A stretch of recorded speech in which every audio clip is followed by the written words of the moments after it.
Um, LinkedIn is not user friendly, but it's where where business happens. Hmm. I have a long list of improvements that could be made to the platform, Yeah.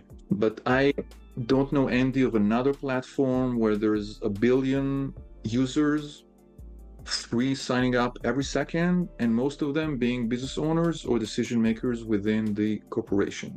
Hmm. So you could play with YouTube and Facebook, but business happens on LinkedIn, and that's one of the reasons that business owners should understand the LinkedIn platform and make it serve them instead of them serving the platform. Right. Which is how most platforms are, right? If it's free, we're the product. And there's still advertisements and stuff on LinkedIn, but you make a good point. Like Instagram, Facebook, and all these other platforms, you don't necessarily see CEOs on those platforms. And if they are, they may not be interacting very much. So what I've noticed is, yeah, you can reach a different or higher level CEO or individual on LinkedIn where you maybe couldn't do that on other platforms. You're absolutely right. It's a way when you Google any business owner's full name, you will see that their LinkedIn profile is often the very first results. Yeah. And we're speaking of people in the seven figures, TED speakers, authors, everyone. Their LinkedIn profile will top the list. So it's time to own it and not let any LinkedIn algorithm manage it for us. Right. So I don't want to get too in the weeds on this question, but I am curious, it looked like for a while LinkedIn was trying to follow the course of Instagram and do stories and stuff like that, and then they removed some of those features. What are your thoughts on that? Think it's good or bad? I was sad to see it go, not specifically the stories, but it was a cover story, like a short video that you could have a profile photo, and that would enable you to speak directly with your audience. And each time I get a message from LinkedIn saying our members come first, I know that the ending is going to be, now we're going to discontinue this service that you liked so much. Yeah.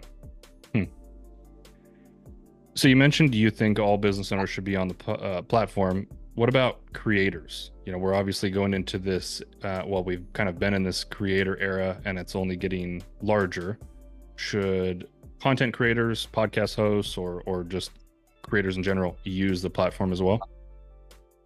And excellent question. Let me ask you another question. Is the creator's audience on LinkedIn or not? And some creators will say, no, I'm catering to, tweens or like 12 years old. Then you don't have to own LinkedIn. Sure. But if your audience is on LinkedIn, then it would be a pity not to leverage it. Okay. You've mentioned a lot in some of your other content that the profile headline is the single most important real estate piece on LinkedIn. Why is that? That's the only valuable piece of information that we see before even visiting your profile. So most people will say simply, I'm CEO XYZ, but looking at your own profile headline, you help us understand why we need to click and see more. It says strategic client retention, specialists focused on boosting business revenue, and podcast hosts evolving business minds podcast. There's no mention of olive branch bookkeeping. There's no mention of anything else, because what's interesting for clients is the value we can bring them. Once we discover that, then we will probably go to your website and maybe book a call. But the way to tempt us in is not by saying I'm co-founder and I'm VP, whatever. It's how you serve your community. So with using mine as an example, is that a good use of the headline, or is it something that I should modify? No, it's excellent. It's excellent because I think you tweaked it in a way that suits your business needs, and more importantly, the most important, our profiles are not for us, Andy. It's build them for our ideal readers. Right. So if I'm a business owner, say I'm a business owner and I bump into your profile, the way you could help me is what could bring me to discover a bit more about you. It's an excellent example. Okay. Well, good, because I'm not, like I said, I haven't used LinkedIn much, and so I've been trying to go back through all my profiles and kind of revamp them. And LinkedIn was the one that was the messiest, I think, just from lack of using it. So